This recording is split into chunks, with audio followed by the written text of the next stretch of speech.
Bonjour, vous êtes pédiatre homéopathe. Est-ce que vous pouvez nous parler de la santé des enfants non vaccinés dans votre clientèle? Oui, donc mon nom est Françoise Berthoud, je suis pédiatre homéopathe à la retraite actuellement, mais j'ai travaillé à Genève, en Suisse.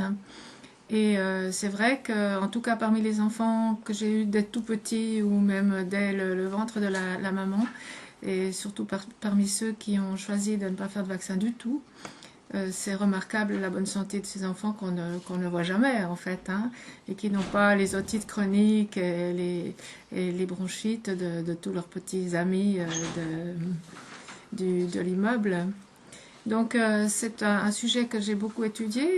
Bon, déjà la sagesse populaire, toutes les mamans qui m'ont dit les enfants des voisins, tous vaccinés, sont tout le temps malades, etc. Les miens jamais.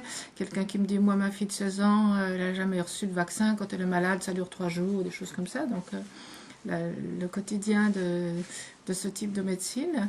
J'ai aussi regardé dans la littérature ce que je trouvais. Et tout autour du monde, il y a des gens qui ont fait des études, en particulier avec les enfants qui n'ont pas reçu le vaccin coqueluche.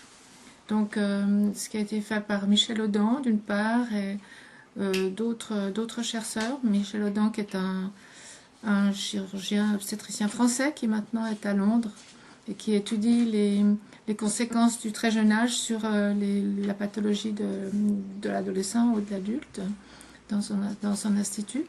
Donc lui a pris des enfants soit d'école Steiner, soit de groupes d'allaitement maternel prolongé. Et il a prouvé, donc statistiquement, que ces enfants avaient jusqu'à 4 fois moins d'asthme dans leur enfance, ceux qui n'avaient pas été vaccinés contre la coqueluche. Il y a aussi quelque chose de très intéressant, c'est par rapport à l'autisme. Donc il y a beaucoup d'études qui sont faites, non pas par les médecins conventionnels, mais par d'autres gens, sur les rapports entre l'autisme et la vaccination. D'une part, le rôle du mercure, des métaux lourds dans les vaccins, et d'autre part, le rôle du virus du vaccin rougeole.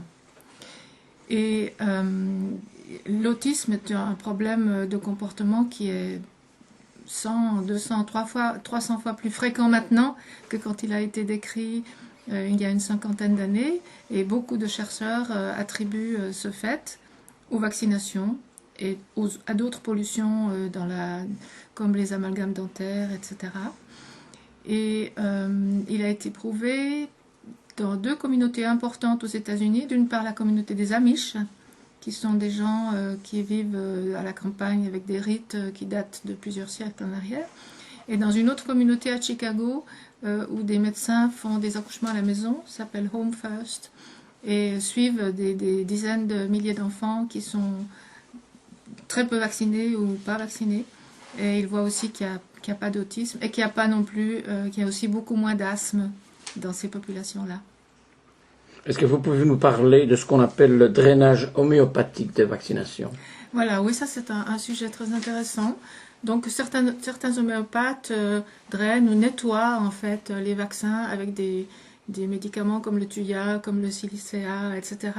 C'est peut-être une bonne chose, mais c'est pas ce que j'ai appris. Moi, ce que j'ai appris, c'est ce qu'on appelle le drainage isopathique, c'est-à-dire qu'on prend la substance même du vaccin et on en fait par dilution dynamisation un médicament homéopathique. Et je dois dire que j'ai des très jolies histoires dans ma clientèle, dans mon quotidien de pédiatre homéopathe par rapport à ça. Je me souviens en particulier d'un jour où j'avais parlé à la télévision du vaccin rougeole, et c'était rougeole orion rubéole, et des doutes par rapport à cette vaccination.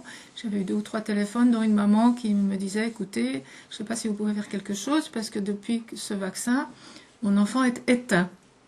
Il n'a plus de joie de vivre. Et je dis, ben, venez voir. J'avais le temps de le voir assez vite.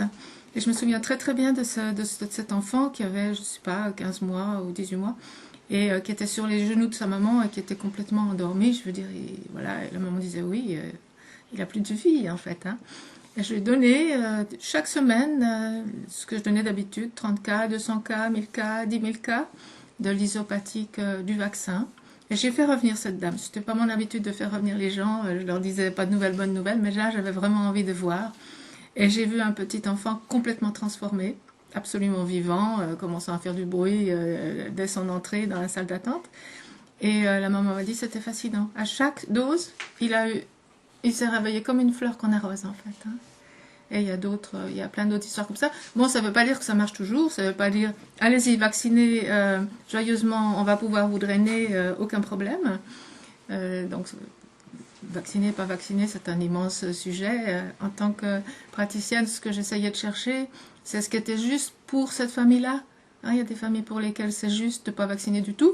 Il y en a d'autres qui ont encore des peurs, comme celle du tétanos, etc.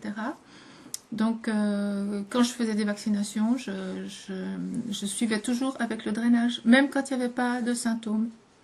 Ou alors, si des gens venaient avec un enfant plus grand, qui avait été chez d'autres médecins avant, qui avait été vacciné, qui avait reçu des antibiotiques, etc., je faisais un traitement de drainage de tout ce qu'il avait reçu.